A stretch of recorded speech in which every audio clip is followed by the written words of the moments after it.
Page 70. Chapter 7. Evans tries an O-level. Colin Dexter. Read and find out. What kind of a person was Evans? What were the precautions taken for the smooth conduct of the examination? Before you read, should criminals in prison be given the opportunity of learning and education?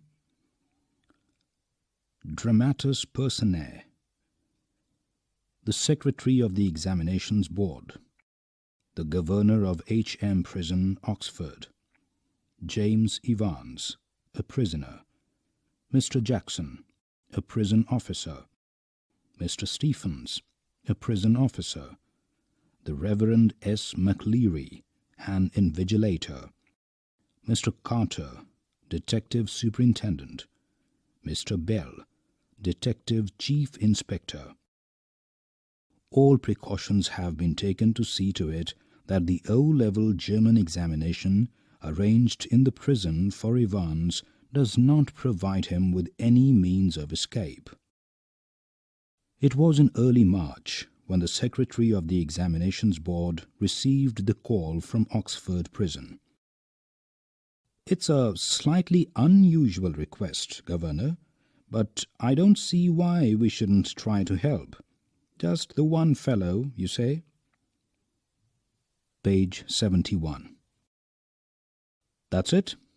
Chap called Evans. Started night classes in O-level German last September. Says he's dead keen to get some sort of academic qualification. Is he any good? He was the only one in the class, so you can say he's had individual tuition all the time, really. Would have cost him a packet if he'd been outside. Well, let's give him a chance, shall we? That's jolly kind of you. What exactly is the procedure now? Oh, don't worry about that. I'll be sending you all the forms and stuff. What's his name, you say? Evans? James Roderick Evans. It sounded rather grand. Just one thing, Governor. He's not a violent sort of fellow, is he? I don't want to know his criminal record or anything like that, but no, there's no record of violence.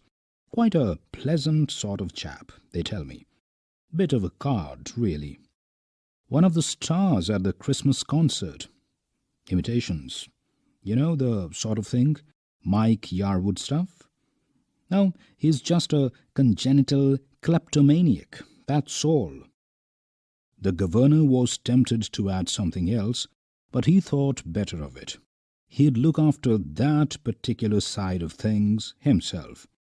Presumably, said the Secretary, you can arrange a room where...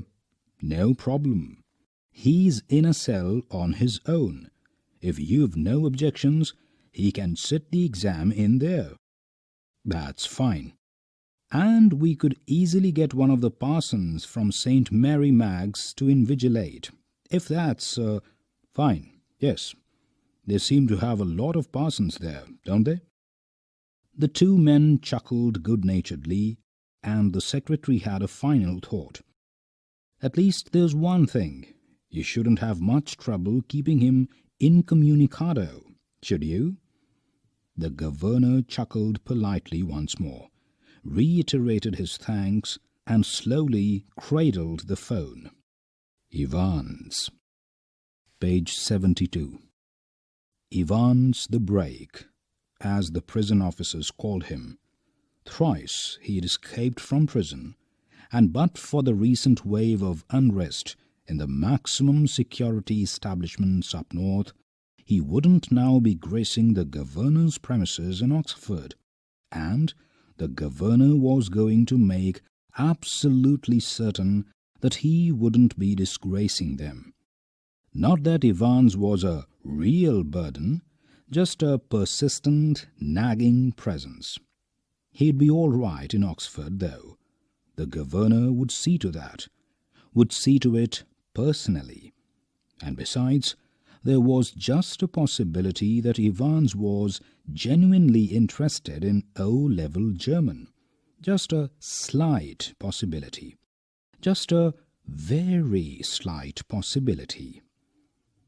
At 8:30 p.m. on Monday, 7 June, Evans's German teacher shook him by the hand in the heavily guarded recreational block, just across from D Wing. "Guten Glück, Herr Evans." "Pardon?" I said. "Good luck. Good luck for tomorrow."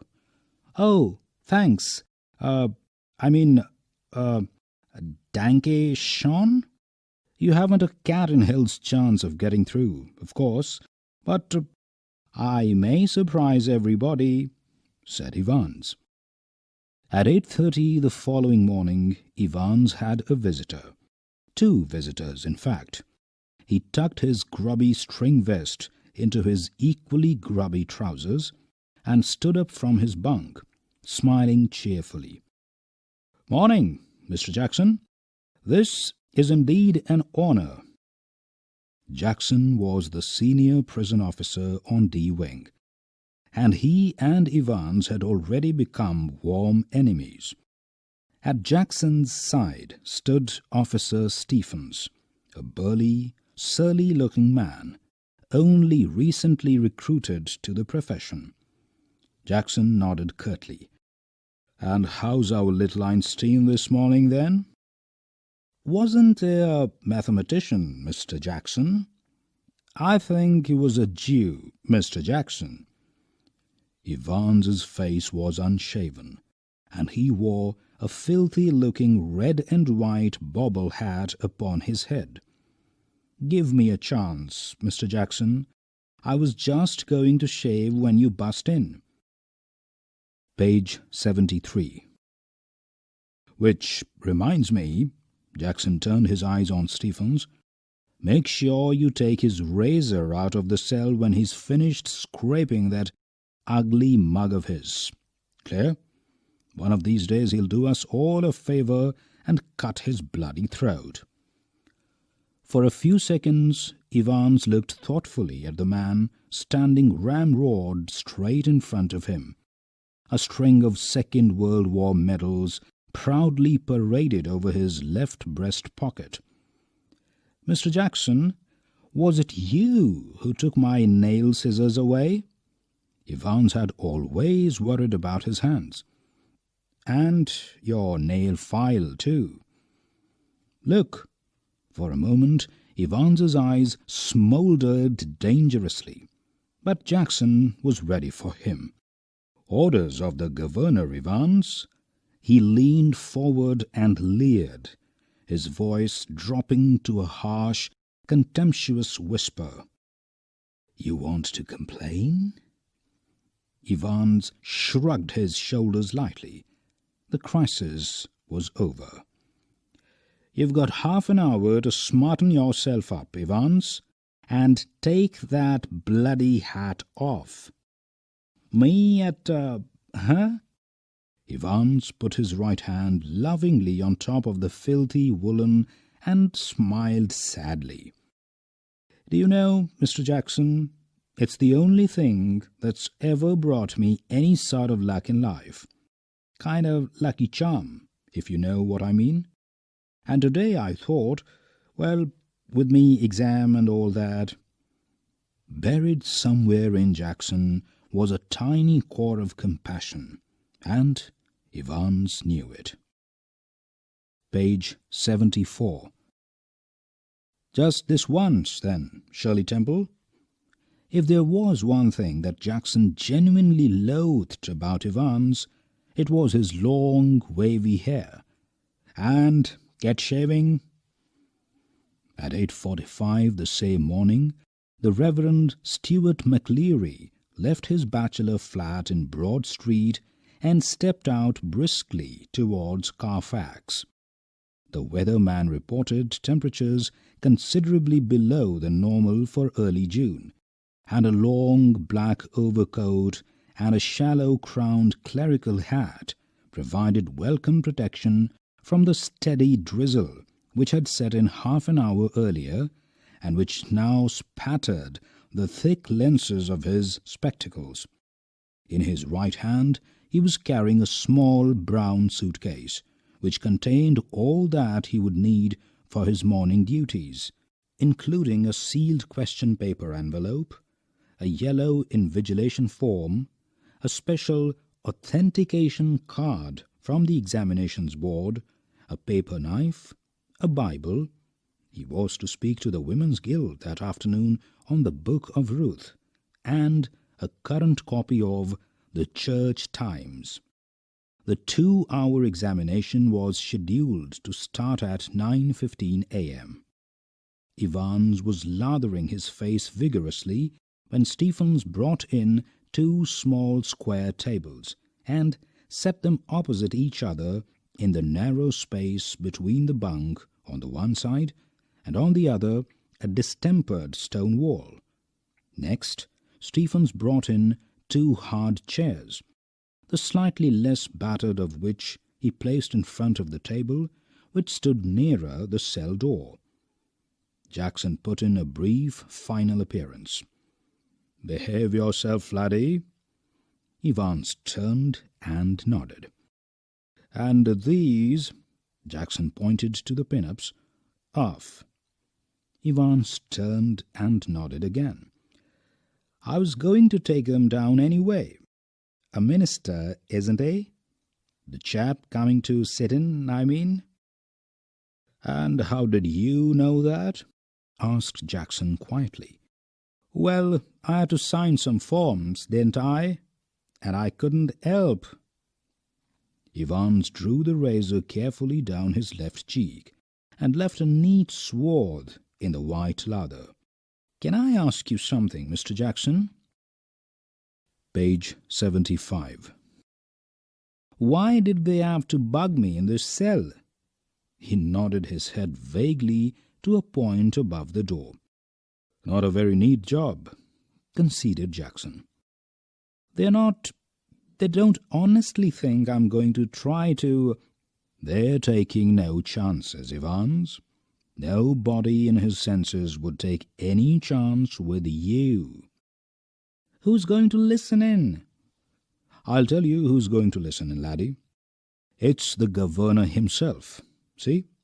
He don't trust you a bloody inch. And nor do I. I'll be watching you like a hawk, Evans.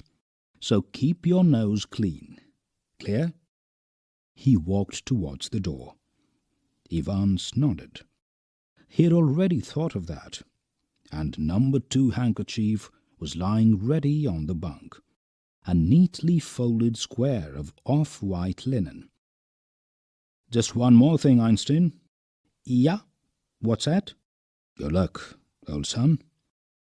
In the little lodge just inside the prison's main gates, the Reverend S. McLeary signed his name neatly in the visitor's book, and thence walked side by side with a silent prison officer across the exercise yard to D Wing, where he was greeted by Jackson.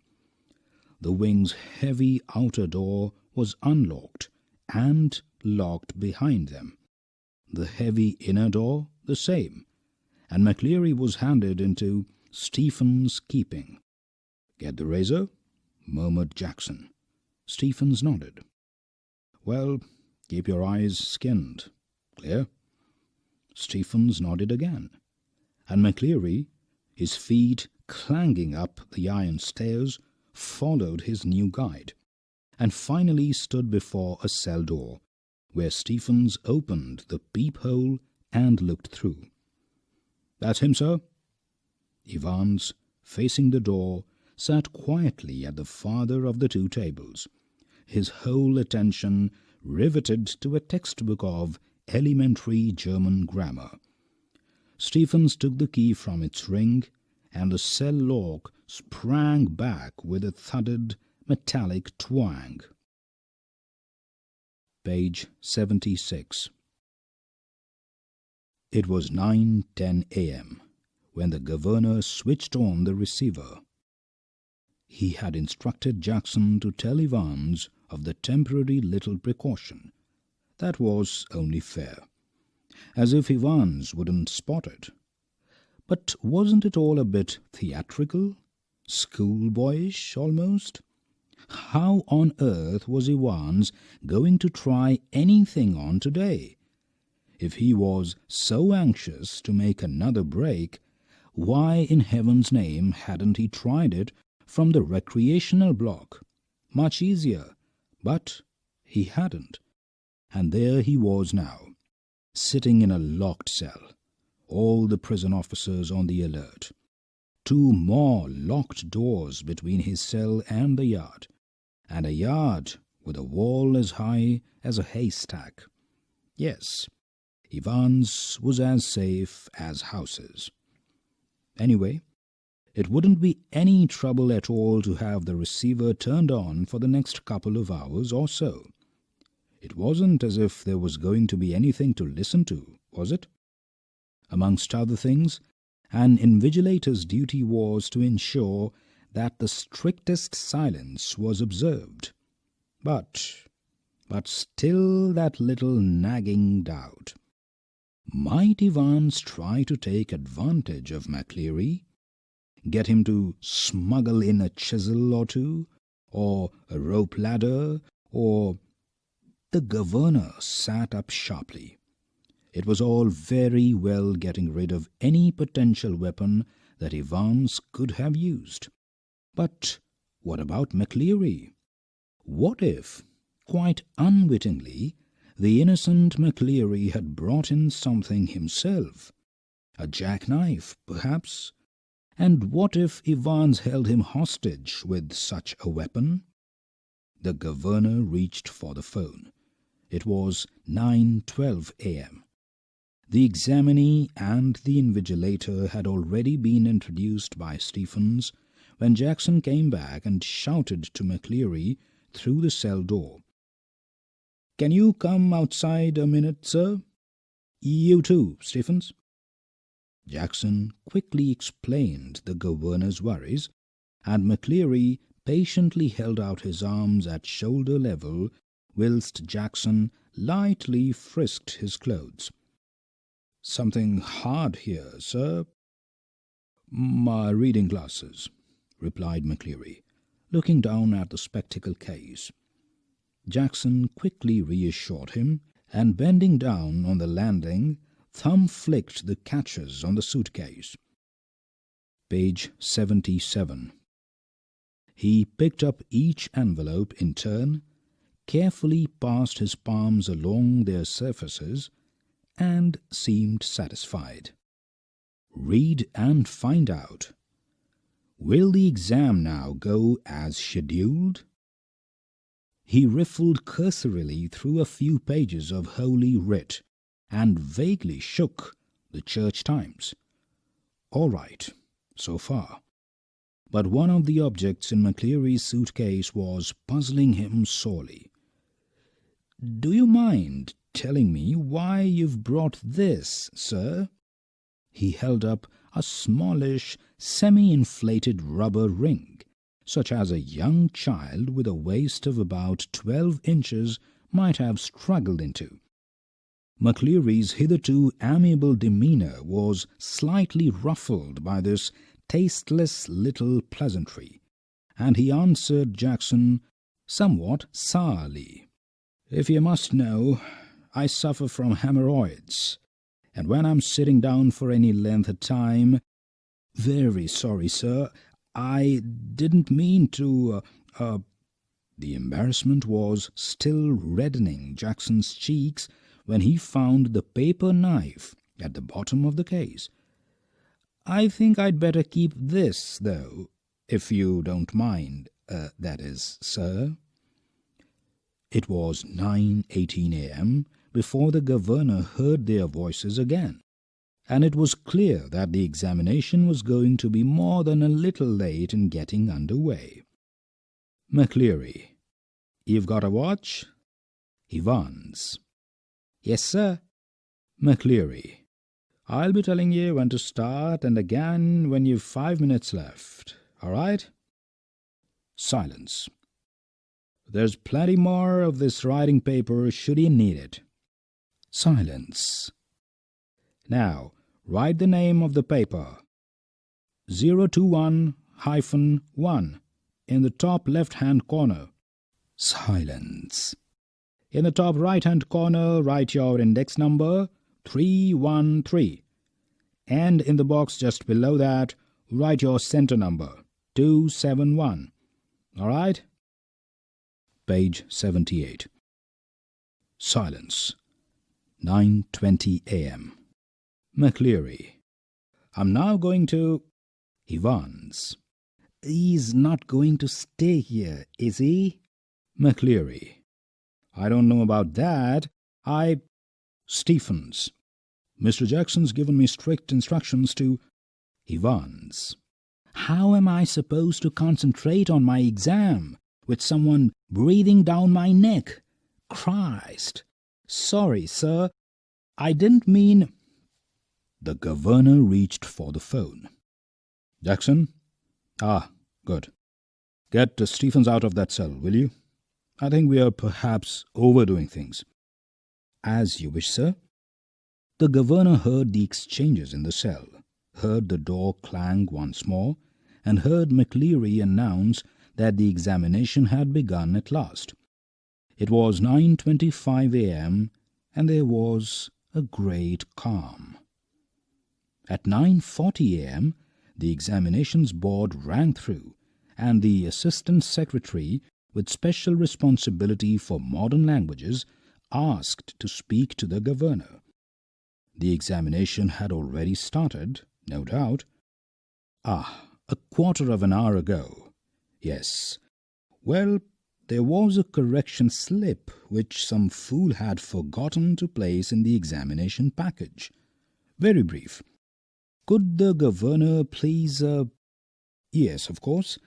I'll put you straight through to Mr. Jackson in the wing. Hold the line a minute.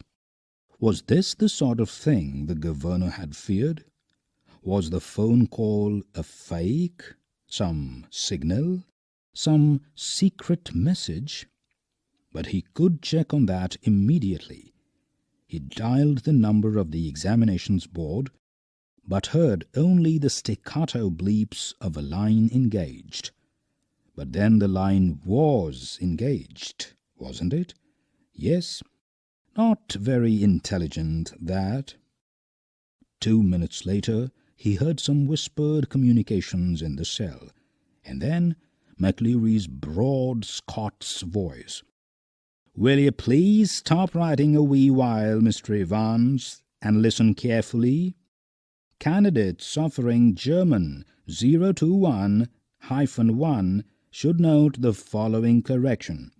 On page 3, line 15, the fourth word should read goldenen, not goldene, and the whole phrase will therefore read zum goldenen lowen, not zum goldene lowen. I will repeat that. Page 79. The governor listened and smiled. He had taken German in the 6th form himself, and he remembered all about the agreements of adjectives. And so did McCleary, by the sound of things, for the minister's pronunciation was most impressive. But what about Evans? He probably didn't know what an adjective was. The phone rang again. The magistrates' court. They needed a prison van and a couple of prison officers. Remand case.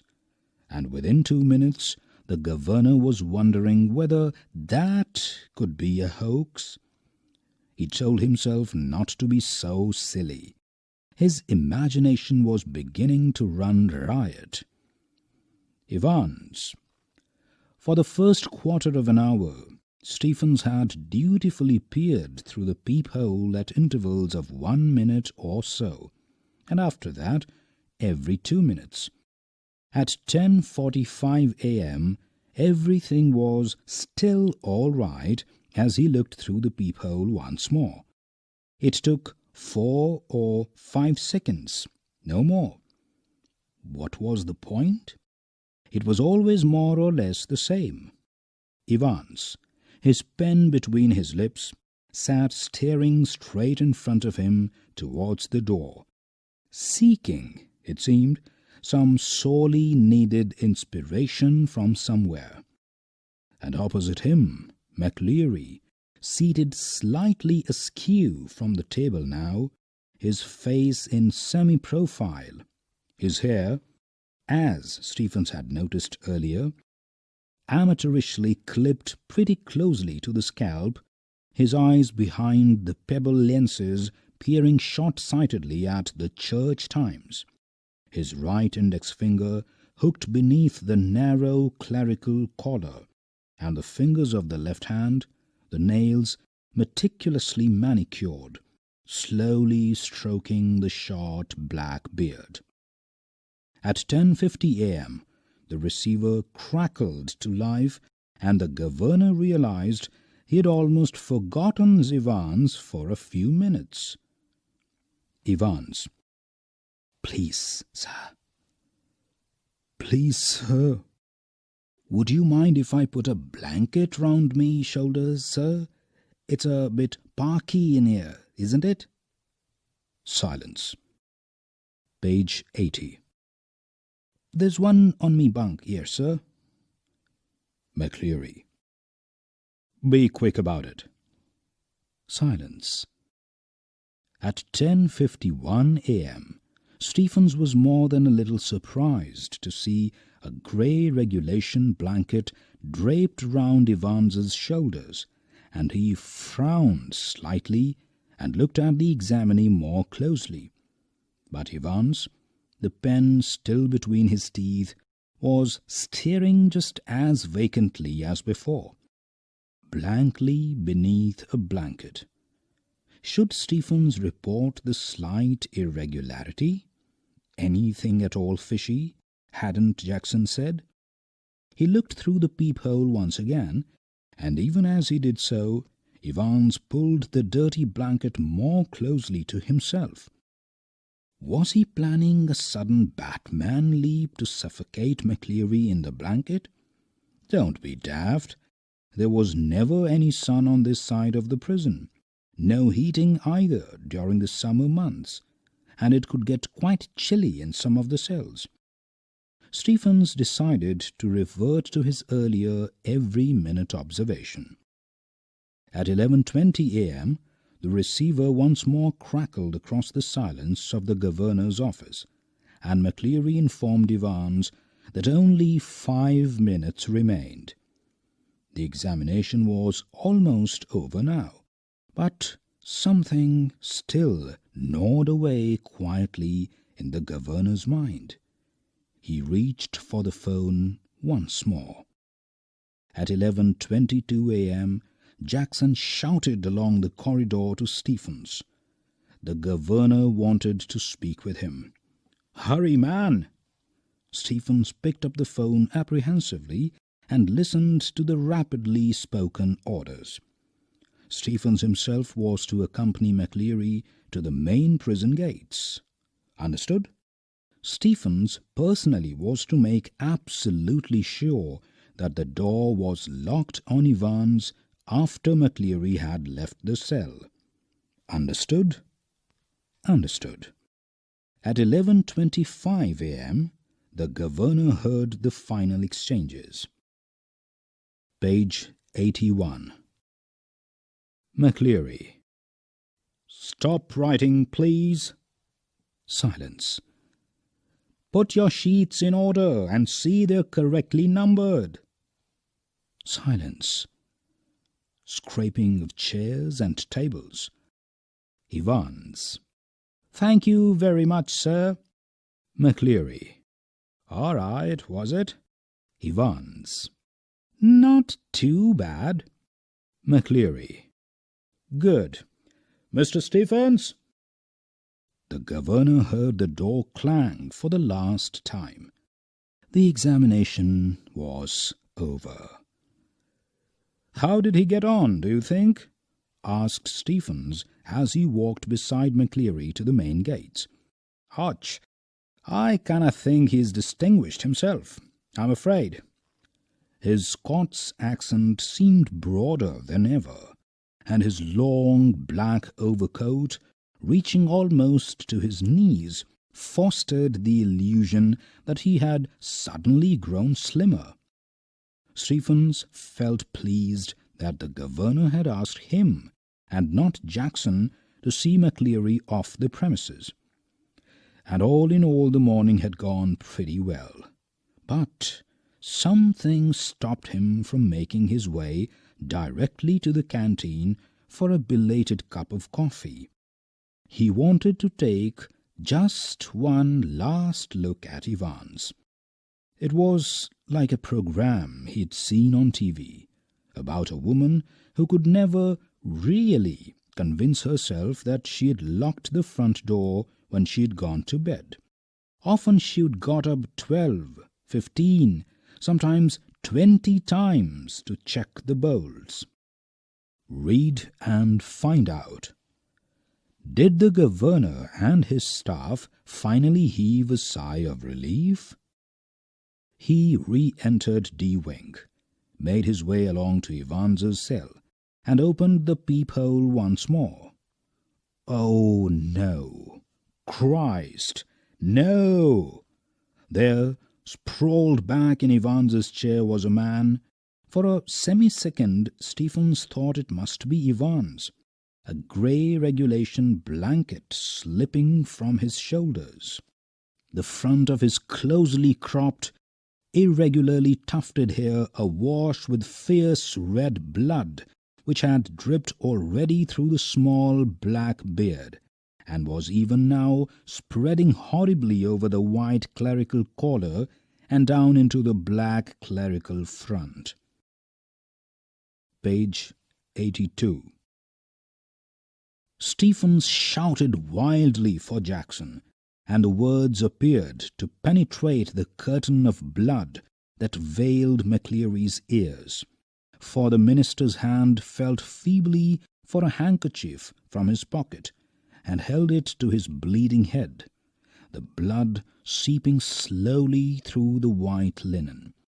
He gave a long, low moan, and tried to speak, but his voice trailed away, and by the time Jackson had arrived and dispatched Stephens to ring the police and the ambulance, the handkerchief was a sticky, squelchy wodge of cloth.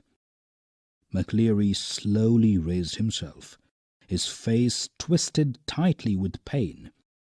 "Don't worry about the ambulance, man. I'm all right. Get the police. I know where. He closed his eyes, and another drip of blood splashed like a huge red raindrop on the wooden floor. His hand felt along the table, found the German question paper, and grasped it tightly in his blood-stained hand. "Get the governor. I know where Evans." Almost immediately sirens were sounding.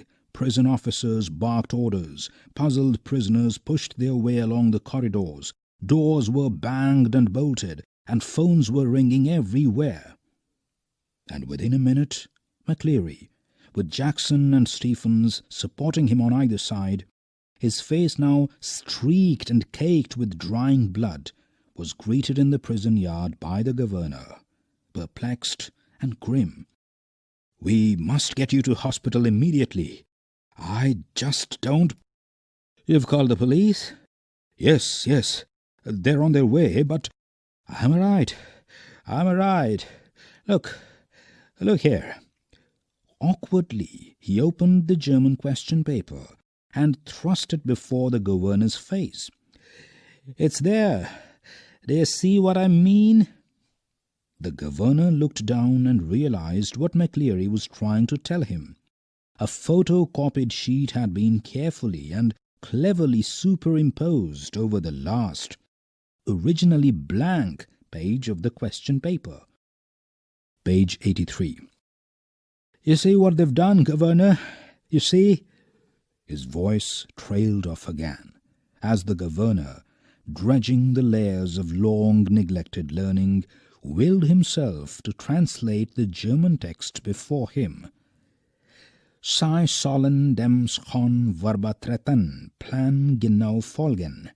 Der wichtige Zeitpunkt ist 3 Minuten vor Ende des Examens." You must follow the plan already somethinged. The vital point in time is 3 minutes before the end of the examination, but something, something, something, something. Don't hit him too hard. Remember, he's a minister. And don't overdo the Scots accent when... A fast-approaching siren wailed to its crescendo. The great doors of the prison yard were pushed back, and a white police car squealed to a jerky halt beside them. Detective Superintendent Carter swung himself out of the passenger seat and saluted the governor. "What the hell's happening, sir?" And, turning to McCleary, "Christ, who's hit him?" But McCleary cut across whatever explanation the governor might have given. "Healthfield Way, officer. I know where Evans—" He was breathing heavily and leaned for support against the side of the car, where the imprint of his hand was left in tarnished crimson. In bewilderment, Carter looked to the governor for guidance. "What?" "Take him with you, if you think he'll be all right. He's the only one who seems to know what's happening." Carter opened the back door and helped McCleary inside, and within a few seconds the car leaped away in a spurt of gravel. "Elsfield Way," McCleary had said. And there it was, staring up at the governor from the last few lines of the German text.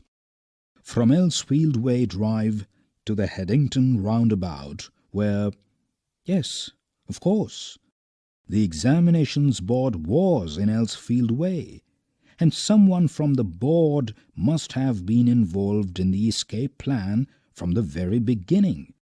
The question paper itself, the correction slip. The governor turned to Jackson and Stephens. "I don't need to tell you what's happened, do I?" His voice sounded almost calm in its scathing contempt. Page 84. Read and find out. Will the injured McCleary be able to help the prison officers track Evans? And which one of you two morons was it who took Evans for a nice little walk to the main gates and waved him bye-bye? "It was me, sir," stammered Stephens. Just like you told me, sir. I could have sworn—" "What? Just like I told you, you say? What the hell?" "When you rang, sir, and told me to—" "When was that?" The governor's voice was a whiplash now. You know, sir, about 20 past 11, just before—" "You blithering idiot, man! It wasn't me who rang you. Don't you realize?" But what was the use? He had used the telephone at that time, but only to try, unsuccessfully once more, to get through to the examinations board. He shook his head in growing despair and turned on the senior police officer. "As for you, Jackson, how long have you been pretending you've got a brain, huh? Well, I'll tell you something, Jackson. Your skull's empty. Absolutely empty." It was Jackson who had spent 2 hours in Evans's cell the previous evening, and it was Jackson who had confidently reported that there was nothing hidden away there, nothing at all. And yet Evans had somehow managed to conceal not only a false beard, a pair of spectacles, a dog collar, and all the rest of his clerical paraphernalia, but also some sort of weapon with which he had given McCleary such a terrible blow across the head. Ah! a prison van backed alongside, but the governor made no immediate move. He looked down again at the last line of the German. To the Headington roundabout, where you go straight over and make your way to Neugraben. Neugraben? Where on earth? New something. New grave? Never heard of it. There was a war grave somewhere near Reading, but no. It was probably a code word or... And then it hit him. Newbury. God, yes, Newbury was a pretty big sort of place. But, page 85. He rapped out his orders to the driver. St. Aldate's police station, and step on it. Take Jackson and Stephens here, and when you get there ask for Bell, Chief Inspector Bell, got that? He leaped the stairs to his office 3 at a time, got Bell on the phone immediately, and put the facts before him. We'll get him, sir, said Bell. We'll get him, with a bit of luck. The governor sat back and lit a cigarette. Ye gods! What a beautifully laid plan it had all been. What a clever fellow Evans was. Careless, leaving that question paper behind. But then they all made their mistakes somewhere along the line. Well, almost all of them. And that's why very, very shortly Mr. Clever Evans would be back inside doing his once more. The phone on his desk erupted in a strident burst, and Superintendent Carter informed him that McLeary had spotted Evans driving off along Elsfield Way. They'd got the number of the car all right and had given chase immediately, but had lost him at the Headington roundabout. He must have doubled back into the city. No, said the governor quietly. No, he's on his way to Newbury. He explained his reasons for believing so, and left it at that. It was a police job now, not his. He was just another good-for-a-giggle, gullible governor. That was all.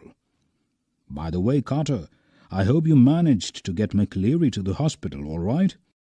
Yes, he's in the Radcliffe now. Really groggy he was when we got to the examinations offices, and they rang for the ambulance from there. The governor rang the Radcliffe a few minutes later and asked for the accident department.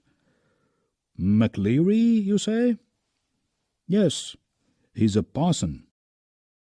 Read and find out.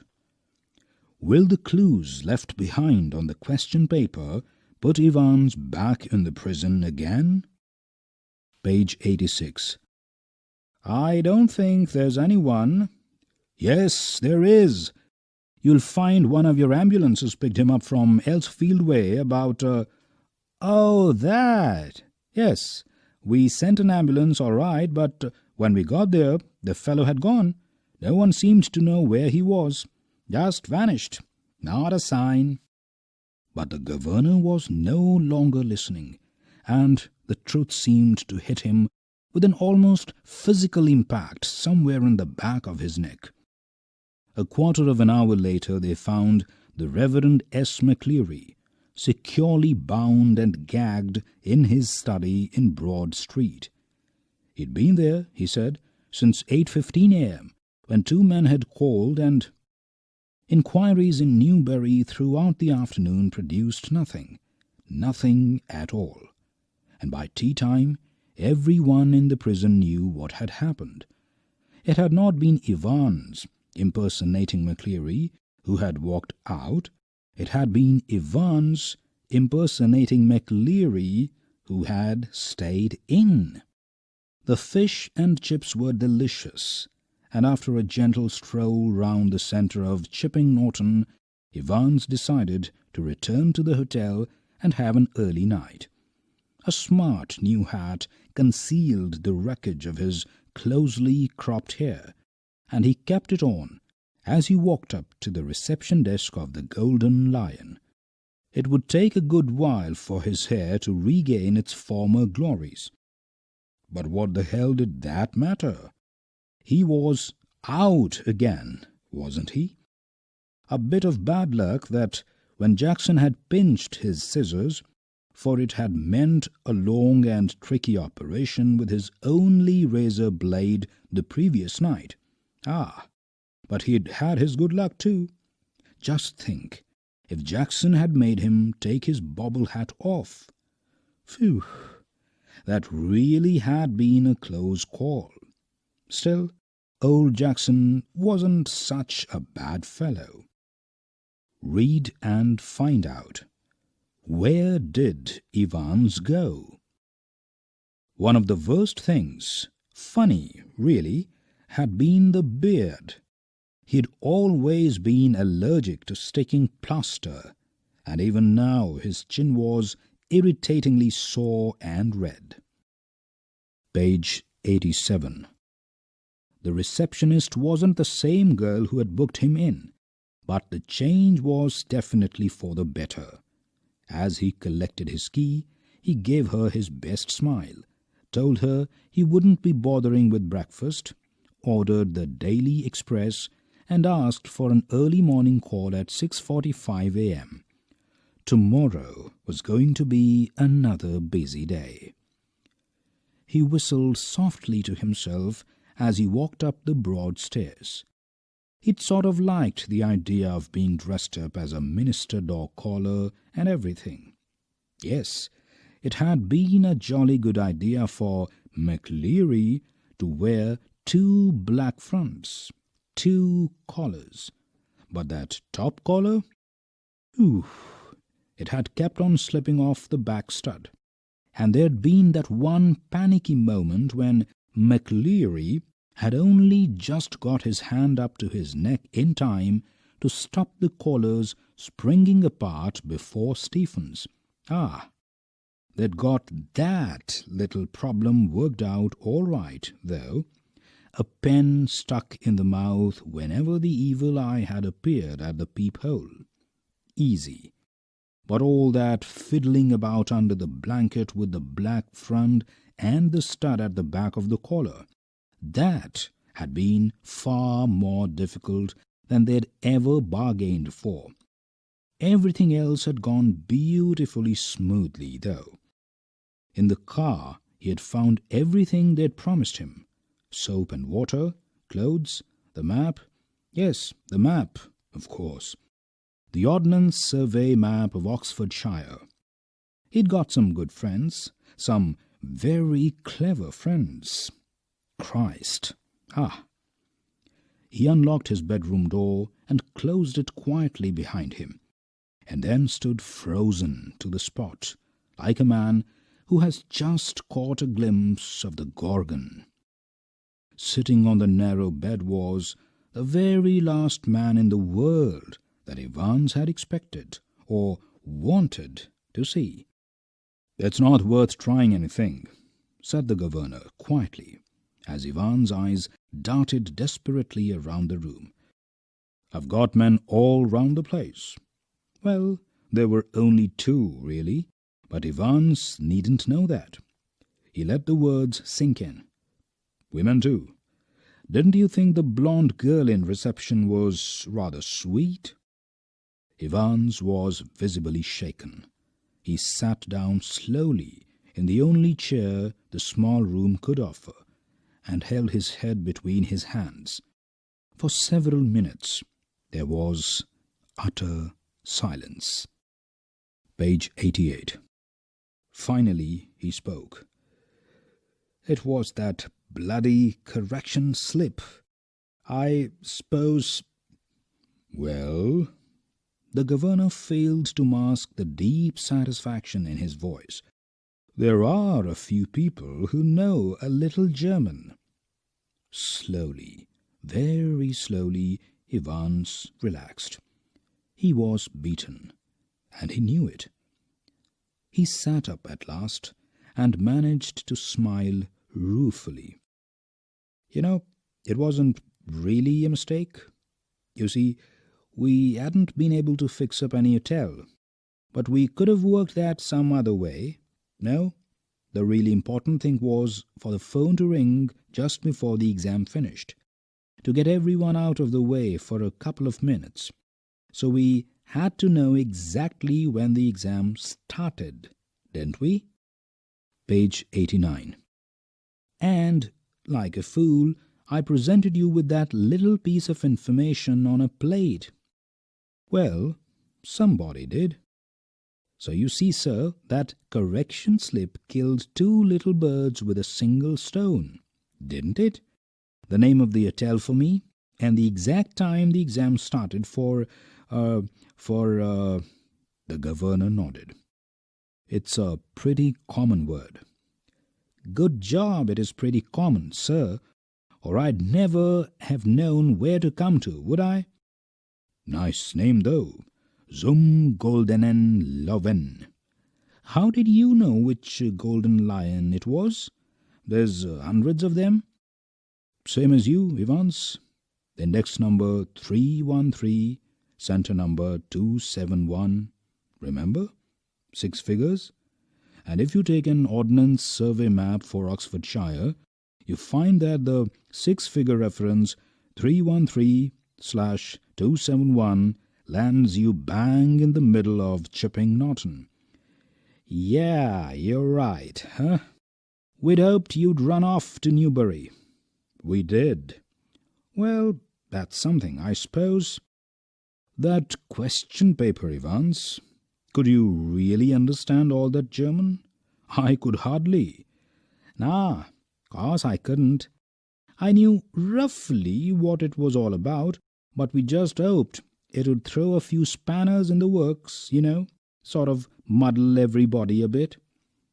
The governor stood up. Tell me one thing before we go. How on earth did you get all that blood to pour over your head? Evans suddenly looked a little happier. Clever, sir, very clever that was. How to get a couple of pins of blood into a cell, eh? When there's none there to start off with, and when the invigilator, shall we say, gets searched before he comes in? Yes, sir, you can well ask about that, and I don't know if I ought to tell you. After all, I might want to use that particular... Anything to do with a little rubber ring for piles, perhaps? Evans grinned feebly. Clever, though, wasn't it? Page 90. Must have been a tricky job, sticking a couple of pins. Nah, you've got it wrong, sir. No problem about that. No? Nah, it's the clotting, you see. That's the big trouble. We got the blood easy enough. Pig's blood. It was from the slaughterhouse in Kidlington.